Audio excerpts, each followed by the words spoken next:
Biba samanya nsonyiwa. Era ne Bayibuli egamba sonyiwa naawe osonyibwenga. Biba nsaba kunsonyiwa nasobya samanya. Nga nakusonyiwa before nga tonneetonda because namanya oli manya. Thank you. Neyanziza nnyo Biba okunsonyiwa kubanga era omuziino ogwo nga bwe muguwulidde ogubuukabuuka n'abumbuja 10 nadda mu inbox z'abantu yasibye mu inbox z'abantu nga abannyonnyola how I'm the one in the wrong. Senga era nange ndoza kolo njiba playingidde. Senga anyenyi ojjukira we yakubira nga ayagala omulwanira olutalo lwa Biba. Yes. Era Biba omuntu nalindo era nze nalwawo okumanya mbu Nulu talina magezi. Era Biba nange ndi muntu ekintu nkijja nga kisoundinga intelligent nenga kisiru samanya. I'm sorry, I supported the wrong person. Thank you for giving me. Omwami waffe omutulabira n'ennyumba yaffe gye tutapangisa. N'ennyumba yaffe ogitulabira omuntu atalina mulimu tusobola omuwa n'abeera house galo najja n'asiimuulangayo. Oba naye n'omuwa amagezi munnange engeri gye bakuyeeyambu nno osiika obundaazi mugambe kale asiike embizi eyo agitunde alekerawo just jirya. Senga Biba ejjo yagambye ku live ya Dash mwomanyi kye kitegeeza omusajja okuzimbira nga takuzaala nga muwadde kiyenje yabadde ategeeza. You know?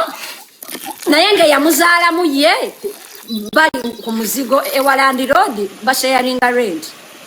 Naffe soko otwetondere nga twakuwoninga. Bannange abantu abandaba olwaleero neetonze. Era nze olina abantu bangi abatakwagala era nakusooka ku TikTok. Of course you did. Is that an achievement? Is that an achievement? Era noyomba negundi era olina abalabe bangi nnyo gwe gwata balina ng'olina ku hit list ey'abantu era bajja kukuba nkulayirira. Meanwhile eyaliko Kadama n'avaayo ali e Uganda yansuubiza okunkuba. Bakadama mwetumiikiriza. By the way, I'm sorry, Bakadama bagambye tujje ekigambo Kadama mu ntalo zaffe. Bakadama munsonyiwe. I don't mean all of you, but ngamba like Louis, of course, Kadama ngamba omuntu asiimuula ennyumba omuntu asiika embizi ng'ate musiraamu olw'okuba alina okumakinga sure nannyini waka asanga watukula tanyiiga. Kadama, sorry, I don't mean Bakadama abakola obwakadama to earn. No. Ngamba omuntu akola obwakadama nga n'okusasulwa tasasulwa nga n'endowooza Kadama nga jjane mu bantu nga ayina obujonjo nga Louis nga gospel gulu.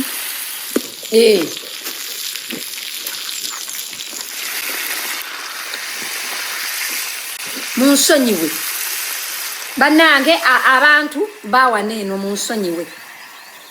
Era Louis ebintu bye wasuubiza bandi bireete ogamba abantu nga bwe natuuka nga bwe natuuka e Canada kasita namala n'entuuka.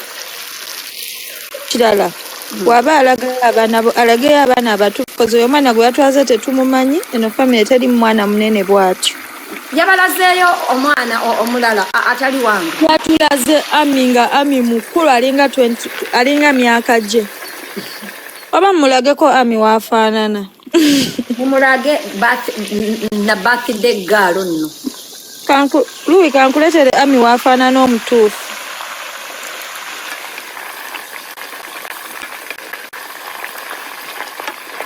Mutulage mbu yalese family picture.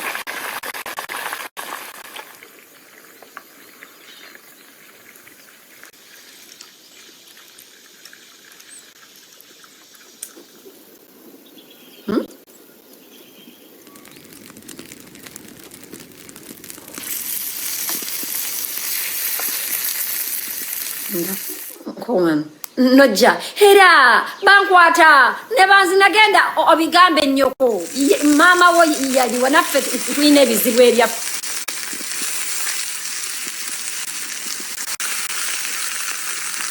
munnange ami yuyo ataninga 13 woba oleeta omwana alina okufaanana bwati ate bannange ami nga mumuleeterako taata we mumuleete ng'ali naye ndowooza nange munnange nga ndi naye mumundeetereko nga ndi naye nga mukini muwanvu akaana bwe katyo temutuleetera bana ebaboliyenga omwana alina okuba nga yenkana bwatyo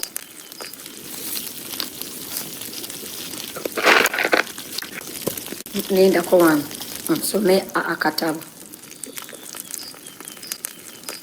wagambye neewola emmotoka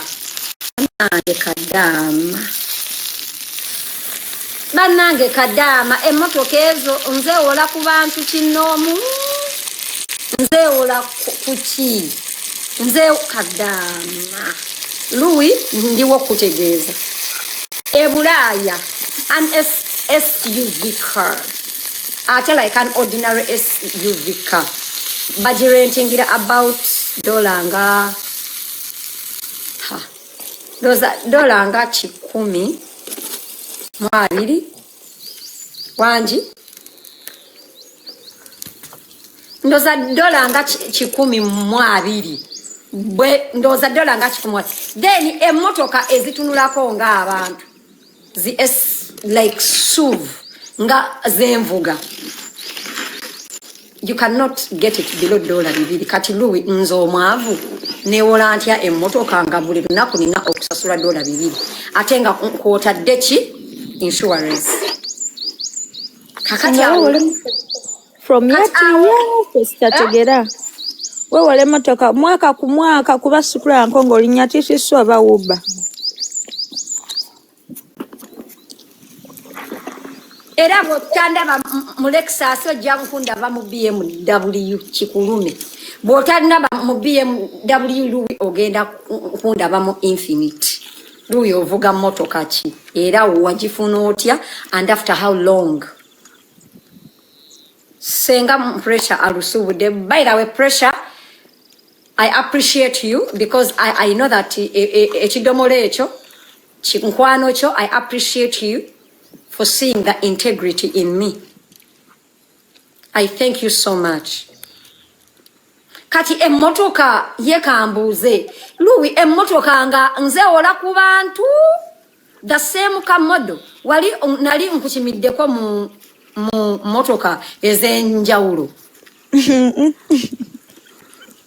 Lexus yalagawa nagivugira emyaka eja nefuna endala nayina Kia nenjivugira emyaka eja nenfuna Lexus nenjivugira emyaka eja nefuna Infinity njivugidde emyaka I got it last year in August nayo nenda jivugira emyaka ejo nfuna endala gosipugulu zidota ulidde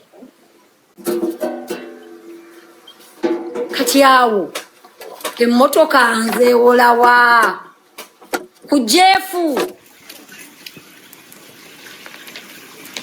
wangi Shaika oba nkima oteeka mu Uber sikitegeera butegeeza Senga nakuwulira ku musaswangula ogwo lumu wandropinga nako n'atuvuma oyo mwana oyo sitaani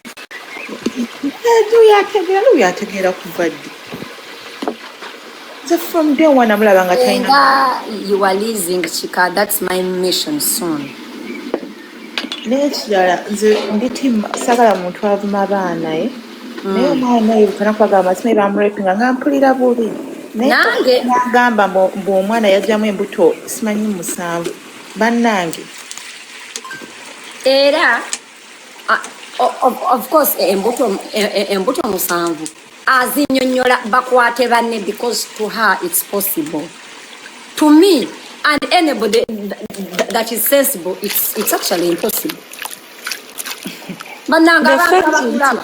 Is it possible embuto 8? Is it possible ku bantu abasiru nga yiye gwe batandika okuzina nga wa myaka ejja yinze acid onzinira omwana nze alabika yina n'esatu. Anonymous, the fact nti is not even 18. Yeah? Imagine. Anti yatandika okwegatira kw'etaano. Naye senga bafaanira batayi tetusobola banaye I hate this. Ate omwana oyo nga by the way ka mbabuulire e Bulaaya omwana bw'afuna olubuto ng'ali below at least 16, children services has to get involved. You know that? We do. Because that's a minor abeera afunye atya olubuto. Even if atete basobola kujjamu mwana lubuto ali below the age of 16 without involving the police and children services. Because omwana oyo abeera yadifayingibwa. Kati gwelu ebyo tosobola bitegera because bakuzina olina emyaka 5 paka today. Teriyo yali aku investigating ide. Kati omwana wange yataninze 17. Mwatandika okugamba mbu yajjamu olubuto nga alina emyaka 14. Wow. Omwana that has a family doctor that examines her every day. Every time. Era omwana oyo namujja wano e Canada mutwale e Uganda where people die nga bajjamu embuto ngumujiremu eyo mu kifo ky'okulumujiramu wano. You know? Who's sounding as stupid? Olwokuba gwe bakuzinanga olina emyaka 5 kati wagaziwa omutuli olabanga bisoboka lubi tebisoboka kuffe tebisoboka tekisoboka namulabanga teyasoma nga tategeera amayisinga kikyalaba muno omukazi era luwi abantu bazze bakugamba bino I must be rich bribing doctors in Canada ne bribing ne teachers ne police a 14-year-old omusamu olubuto e Bulaaya.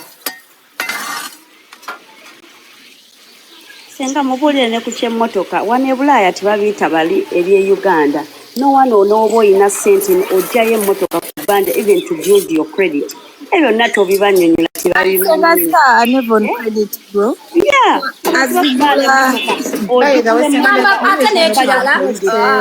By the way, kino nchigamba abantu that don't have financial over like kale abantu abasiru banange e Bulaaya ekigambo credit, it's very important.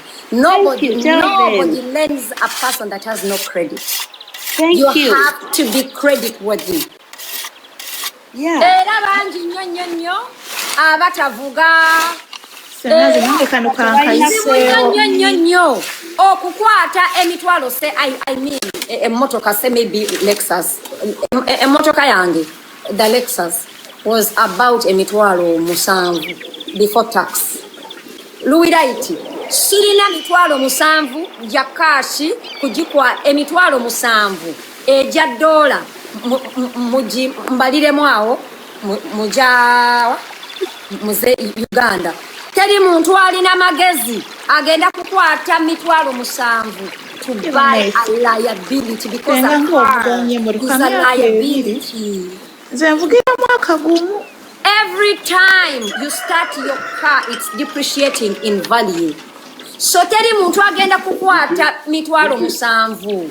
Oh my God, Louis, tuvugira mwaka myaka 2 tusomaka every year sakunga mwaka myaka 2 tebabitegeera mama kwata kashi kwata emotoka eze Uganda eze Japan 2003 1999 kasta oteka ko ate okole ekyo teka mu mafuta ne service mukwano tobitegeera bireke nenga senga kanga kawulidde ebeeyi zireke tozitegeera senga kanga okawulidde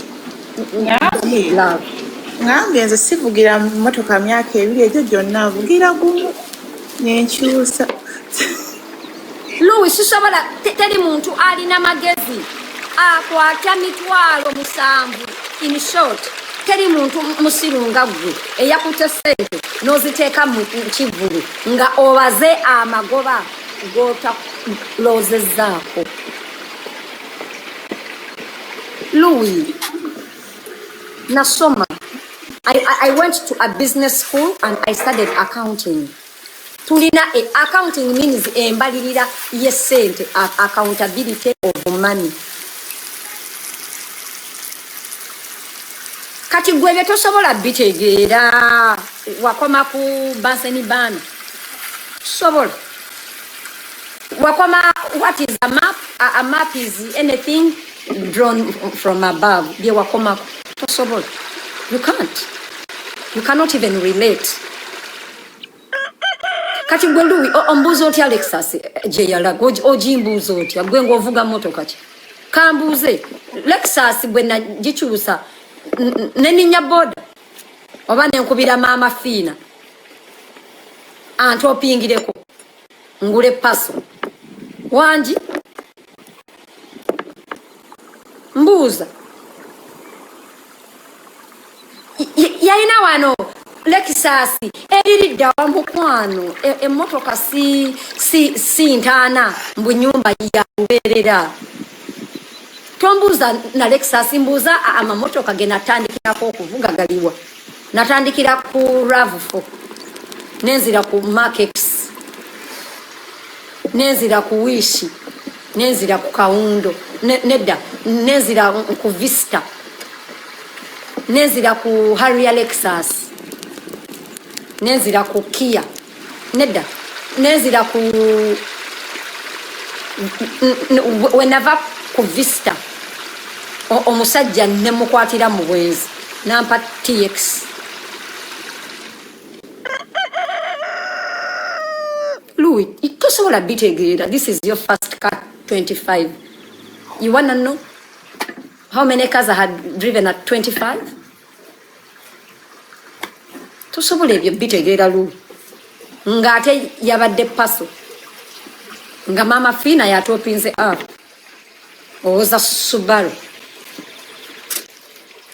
nga mama fina yatopinze up and then you contradict yourself. Emotoka yangu omusajja yajingulira but the whole world so mama fina nga akutopingira kati emotoka mama fina yajigula oba bawe yajigula wanji Louis right emotoka bawe yajigula oba mama fina yakola yayongerezaako musajja kyoyo ayita gwanga mujje muli balwadde ba mama fina because all we know mama fina yamba mbakate yamba mama fina yali ayambye kwa mugagga mama fina yali ayambye ku biye mukeba sudiru bagagga banne and recently I also had yunga mama fina omuvumu musajja woi na Louis tubulire kale musajja wali na mugaso ki apart from okuzina n'ekyo ekikira ekitali kikomole ogamba otya abantu mbu musajja wange yangulire emmotoka hawa yagikugulira yenga agirina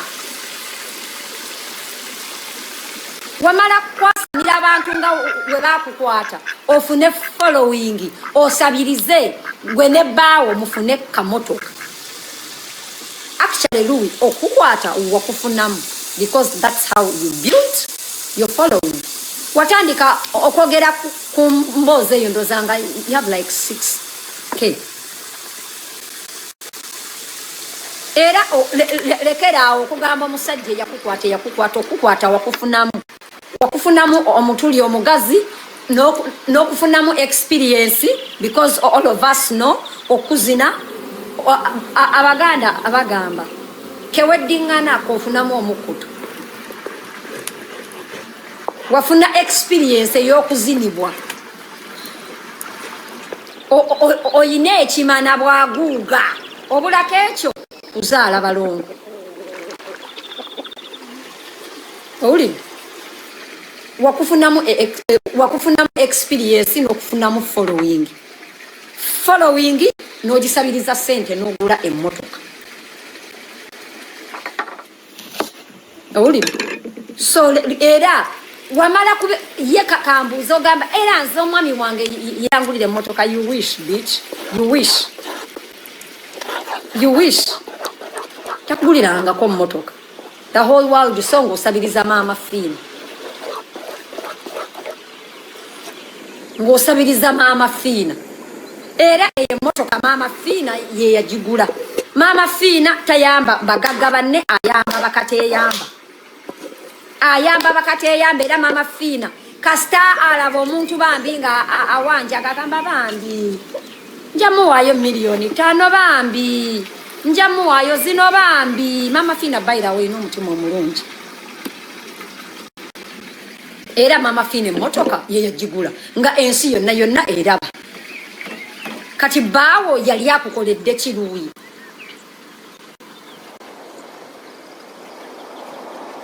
Baawo yali akukoledde ki okujjako okwongera okugaziya omutulibwa guuga gw'olina.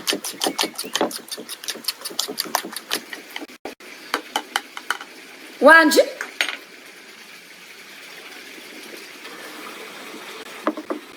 baawo ye bannange lubi baawo ayina mugaso kyoyo atakugwa na bakuli. Bannange akasajja ke kampi ke kabi ke katagwa bakuli ke kaavu. Omusajja takugwa bakuli ng'ate mwavu. Kati omusajja akola mulimu kyoyo. Anyway, tumusaasire. Oyinza okubeera nga olaba oyina envunyu mu feesi, oyinza obutaba nazo mumana. Oyinza olaba oyina envunyu mu feesi buti, oyinza obutaba nazo mumana. Nga n'okutawaza totawaza nga n'obujonjo tubulaba. Olaba obeera n'obujonjo abantu we balaba. Louis, olaba ofuna obujonjo abantu we tulaba olwo we tutalaba. Yebuziba.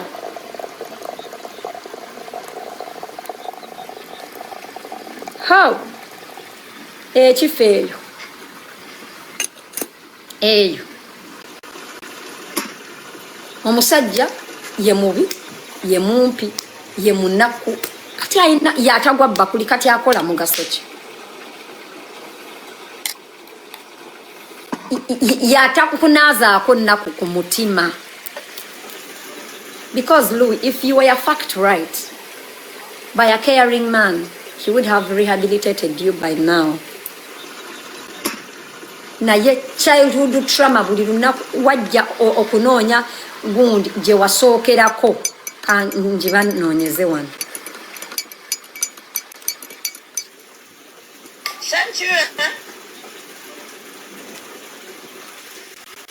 I'm going to begin with my parents, my mom. You guys,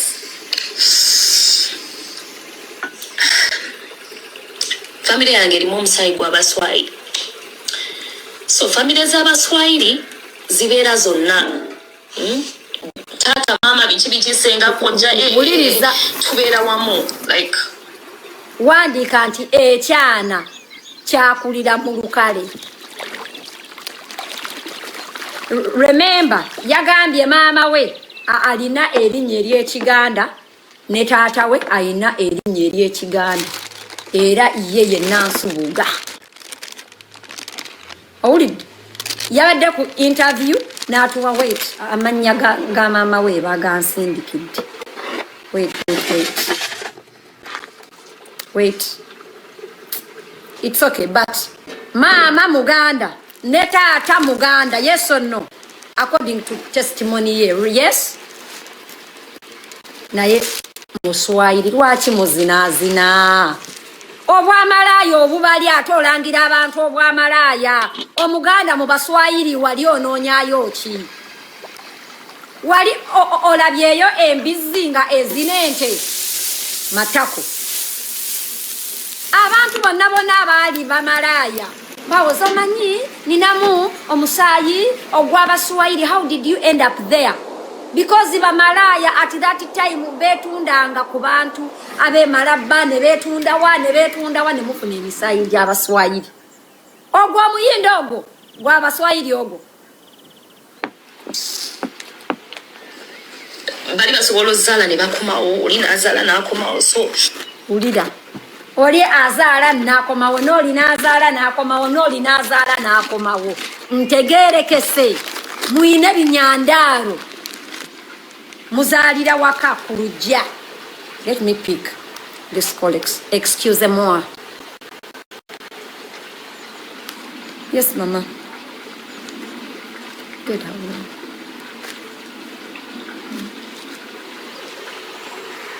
Bansonyiwe.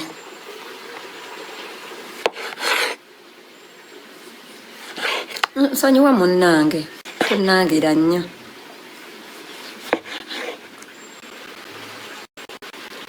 Ate gwe weerabira lutaakome. Nkumanyi bulungi.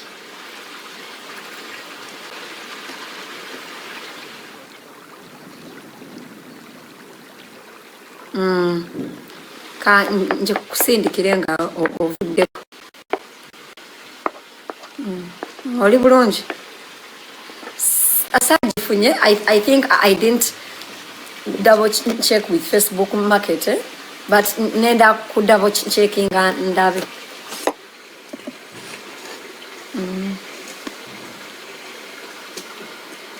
Kale.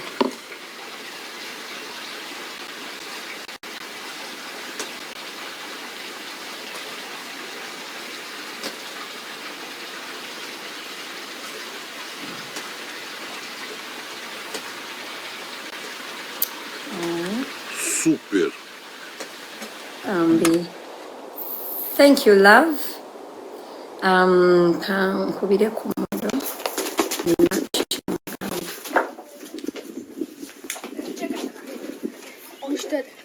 Nzija mutapinge mwabadde mwanizidde.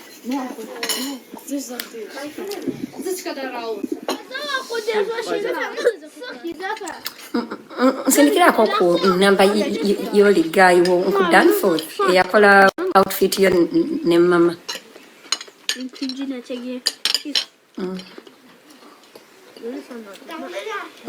Twagala just kukola alterations like kwatamu waggulu. Just that. Thank you.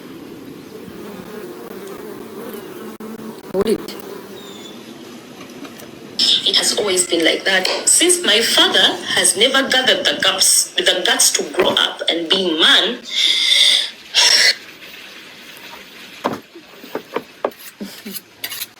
Kadem, since my father has never gathered the guts to grow up and be a man, Lou is telling me about parenting. Lou is telling me about parents. Lou is telling me about how to be a parent. Lou is telling me about her dad. Lou is telling me, oh, bitch.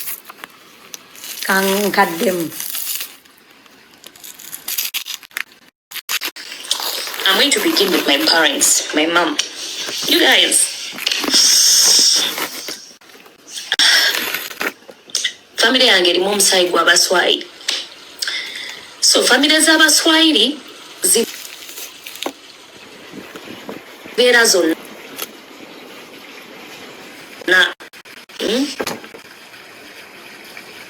taata mama biki senga kojja tubeera wamu like By the way, omusajja mumulabye nga aŋŋamba ekintu kya nuclear family. Nuclear family ebeeramu ebizibu bitono, naye ebyo ebya extended kojja gundi taata gundi wololo gundi bannange. A nuclear family please insist on nuclear family. bali basobola ozzaala ne bakomawo oli n'azaala n'akomawo. So it has always been like that. Since my father has never gathered the guts to grow up and be man, omusajja ye yennyini kitegeeza yalinga awasiza waka.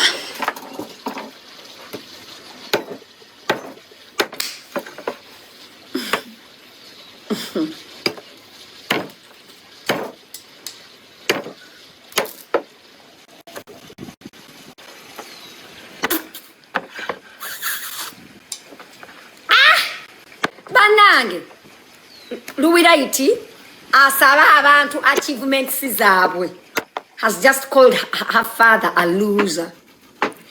Luwiraiti agamba abantu asidi tulaga wanonga azimba, by the way, of which I can but I will not, but I can but I will not.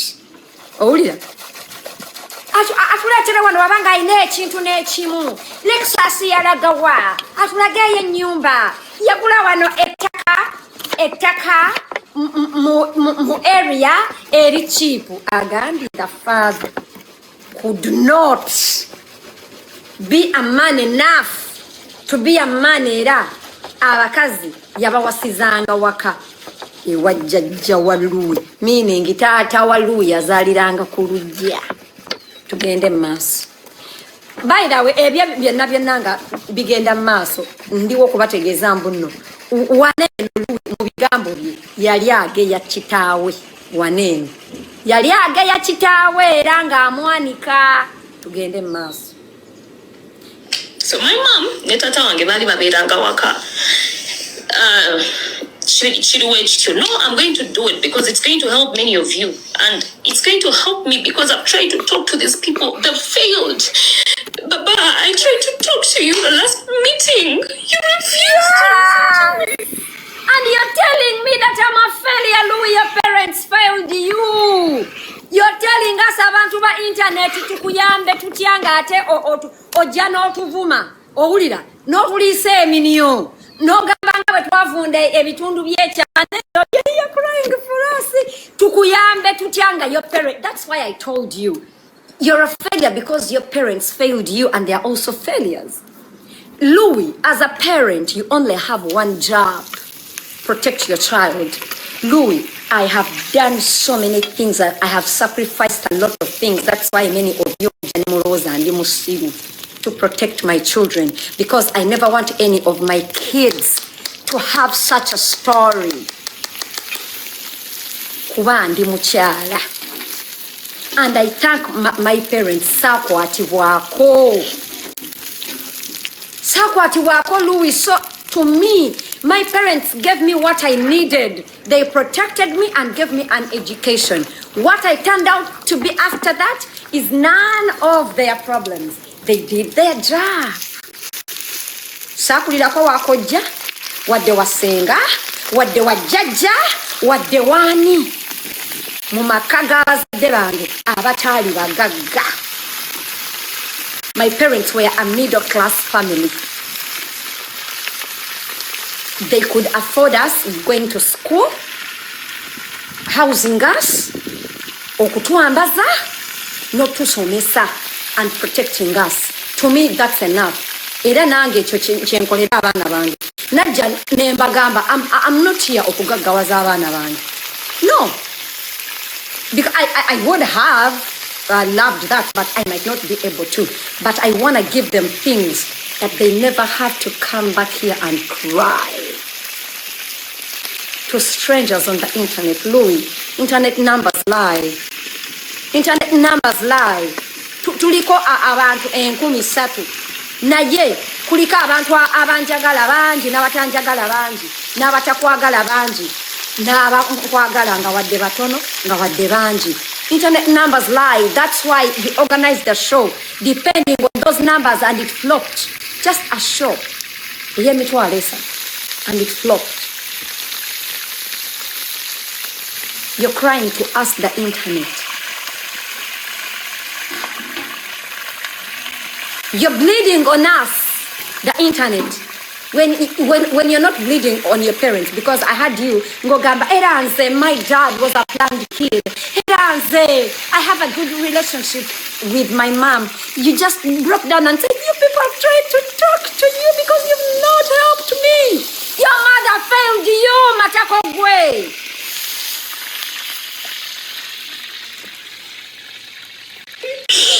Baba, I tried to talk to you. You refused to talk, to listen to me. Baba, I tried to talk to you, but you refused to listen to me. Louis, which parent has a 5-year-old raped their daughter and does not want to listen to them? 5 years old. When my daughter walks out of that door and she's always wanting my attention. Mama, when I'm done here, I'll come and I talk to you. Mama, do you want to sleep in my bed? That's a 4-year-old turning 5 next year. Your age mate. Your father did not want to listen that a man with a humongous penis penetrated you and fucked you blue black. Really? And you want to come here and tell us shit? You want to come and tell us about failures? Not just your father. Okay, your father is a failure and a loser already or more get deco. Hate mama wo muchala. Hate mama wo muchala. Because you're muchala. Yanditegedde kitiibwe eky'omwana omukyala. What it means. Omwana ow'obuwala. Webale kujoininga.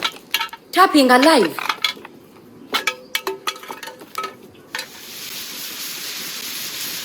Windako. Tapping.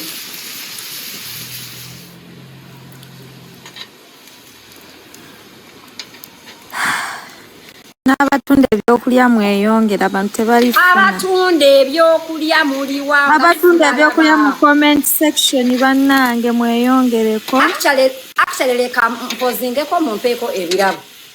Tapping. No, we tewakola research.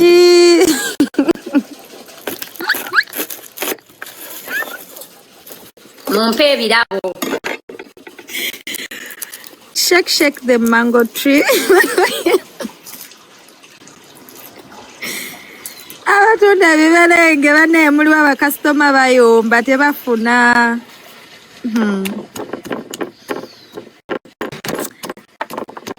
Mumpe ebirabo. Tugende maaso. Mango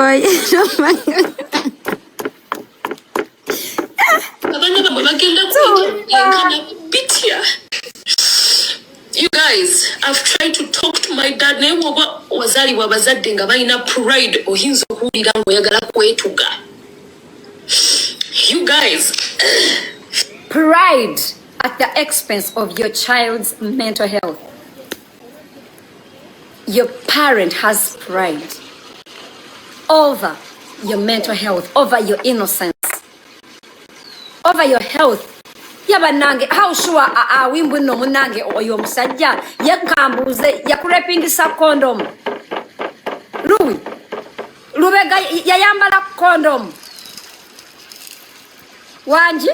If not, don't talk about people's private parts, manyavundu. Don't. Yayambala condom. Wanji? If not, damu kogere bigambe byetsi. Nabagambye abantu ba projecting kubanga teri mwana muto wa myaka 5 gwe bayinza zina n'atavunda kasolo. Yes or no? Yes. Projection, guys, people can project. Banange wabere wawo omuntu ampe empologoma. Wakitegera banaye empologoma kuba naye show to giserize out. Show is sold out. Banange, the long-awaited response is coming. Mumpe empologoma banange, abagagga bange mubayite. Mumpe empologoma. Uncle Fizzo, Anonymous, muliwa nalongoke. Louis Light. Okujjako nga already wali wagazi wadda, I'm sure. Webakuzinango ine emyaka 5. Wavunda emana era yavulula amasira because omwana omuto okisajja okuyingira ekisolo ekinene fulufiga wano yajja ntugamba muganda yagezaako muyingiza ekisolo nekigaana ye muntu eyali vagini omwana omuto naye gwe yayingira buyingize besuswe nazina wali experienced already wali wegattagatta dda owulire olaba n'abakulu teyingira wezuzu but you people parents with pride at the expense of your child being raped at 5 years old kati Louis, and then you expect us strangers to be your friends and listen to you and be loyal to you and serve your interests like bitch. You're delusional. If I don't do it today, nendekera osija chikola. So because I'm trying to get nabo nebagano wulira. So I'm doing it for them, not even for you people, but for them. Let them learn something. So I lost a mom. You know, women go through a lot, and for some reason, I've always encouraged myself and tried to talk to myself. Do not hate your parents. Maybe they tried. Life is not how each and every person sees it.